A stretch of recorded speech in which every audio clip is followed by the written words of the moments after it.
পূজনীয় গুৰু আৰু আমাৰ সমিতিখন এখন ভাগৱতী সমাজখন আগবাঢ়ি যাব পাৰিম।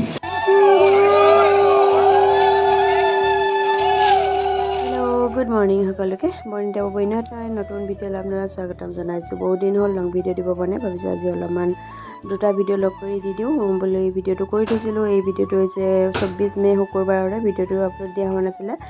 মহাপুৰুষ শ্ৰী শ্ৰী মাধৱদেৱৰ 535 সংখ্যক আৱিৰ্ভাৱ মহোৎসৱ উদযাপন আছিলে। লগতে আমাৰ ৰাসল নামঘৰৰ মূল গেটৰ আধাৰশিলা স্থাপন কৰিব খুঁটাৰ, তাকে বোলো ভিডিঅ' দুটা একেলগে দি দিওঁ বুলি আজি আপলোড কৰিম। এতিয়া মই আহি পাই গ'লোঁ নামঘৰত। প্ৰচাৰ কেন্দ্ৰৰ নামঘৰত প্ৰতিতে হয় আমাৰ ওচৰত, বেছি দূৰ নহয় আমাৰ পৰা। মই গ'লোঁ, এয়া হৈছে মূল নামঘৰটোৰ ভিতৰ ভাগ।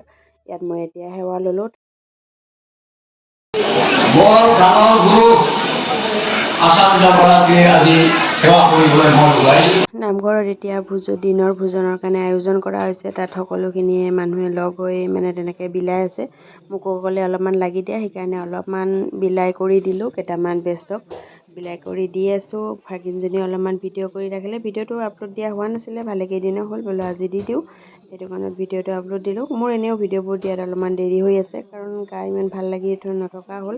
সেইটো কাৰণে ভিডিঅ'বোৰ দিয়া হোৱাই নাই। এইফালে আমাৰ মাহঁতো বহি গৈছে।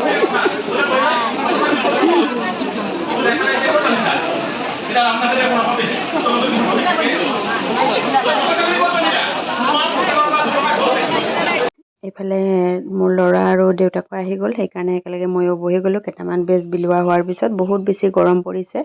বেছি ইমান ভালদৰে ভাত খাব নোৱাৰিলোঁ, কাৰণ গৰমৰ তাপটো বহুত বেছি আছিল সেইকেইদিন। মানুহ পালনাম বুলি ক'লে ভালেখিনিও হয়, আৰু অলপমান বিলাই কৰি দিলোঁ কাৰণে বহুত ভাগৰ লাগিছে। ভাত অলপমান খালোঁ, পায়সটো বেছি খাইছোঁ, এয়া খায়ে আছোঁ মই। এইফালে খাই বৈ একেবাৰে শেষত মুকলি ধৰ্মালোচনী সভাখন চলিয়ে আছে, তাতো অলপমান বহিলোঁ। তেখেতসকলৰ ভাষণ শুনিলোঁ। শুনিলে ভাগৱতৰ কথা শুনিলে শুনিব মনে যে কৈ থাকে, সেইকাৰণে অলপমান শুনি বহি ৰৈ গ'লোঁ তাতে মই। অলপ পিছত তাৰ পৰা মই ওলাই দিম বাৰু। এতিয়া মই আপোনালোকক দেখাই আছোঁ ৰাসল নামঘৰৰ খুঁটাৰ উদ্বোধনী অনুষ্ঠানৰ কিছু অংশ। আপোনালোকে ভিডিঅ'টো একদম স্কিপ নকৰাকৈ শেষলৈকে চাব বুলি আশা কৰিলোঁ। আৰু আদৰণি জনাব আমাৰ নিৰ্মাণ কমিটিৰ সভাপতি শ্ৰী সুশান্ত জগতে।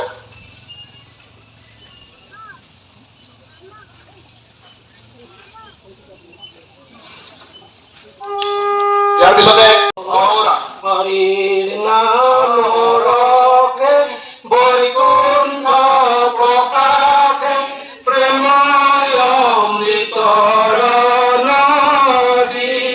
শ্ৰীমন্ত শংকৰ পাৰ ভাঙি দিলা বহে ব্ৰহ্মাণ্ডক ভেটি গোবিন্দৰ প্ৰেম অমৃতৰ নদী বহে বৈকুণ্ঠৰ।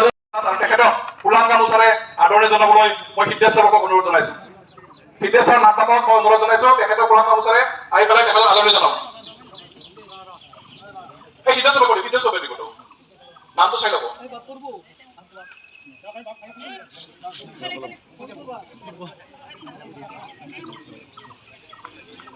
এয়া আপোনালোকৰ মাজত সিদ্ধেশ্বৰ দাস, হয় কৃষ্ণ হৰি ৰাম। ইয়াৰ পিছতে মই শ্ৰী নৱ ডাকক মই অনুৰোধ জনাইছো, তেখেতে মঞ্চলৈ আহিব লাগে, আমাৰ গেটৰ সন্মুখলৈ আহিব লাগে। হয়, তেখেতক ফুলাম গামোচাৰে আদৰণি জনাব আমাৰ পাঠেনী শ্ৰী বিনু তালুকদাৰ বাপে আইগৰাকীয়ে। বিনু তালুকদাৰ, হয় আইগৰাকী হৰি ৰাম। ইয়াৰ পিছতে পিণ্টু শৰ্মা, তেখেতক আমি আমাৰ সন্মুখত আহিবলৈ অনুৰোধ জনাইছো, আৰু তেখেতক আদৰণি জনাব আমাৰ পুৰ আই গৰাকীয়ে।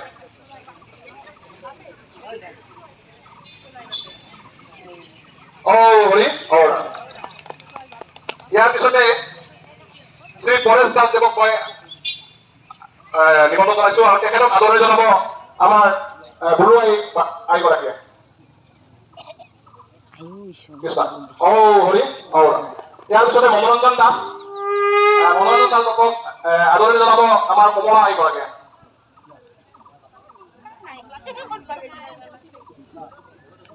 ইয়াৰ পিছতে আমি আমাৰ মুখ্যতৰৰ নাম আমি আগবাঢ়িম।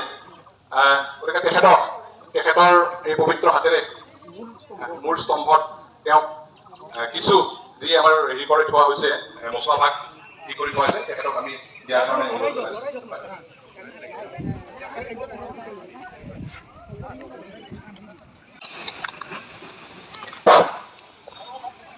কৃষ্ণ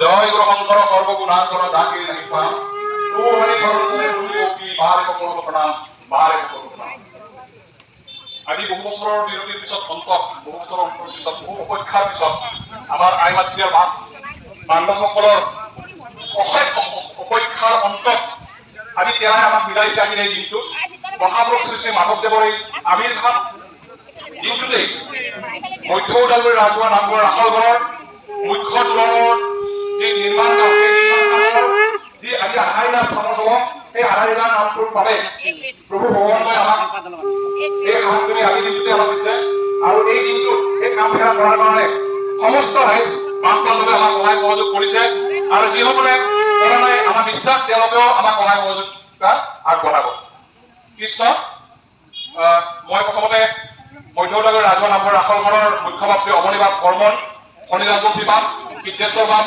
গণেশ বাপ টকা আদি কৰি মোৰ ৰাজহুৱা মাৰ্গখনৰ ওচৰত তেওঁলোকক মই মাতিছোঁ তেওঁলোকে ইয়াত আহিব লাগে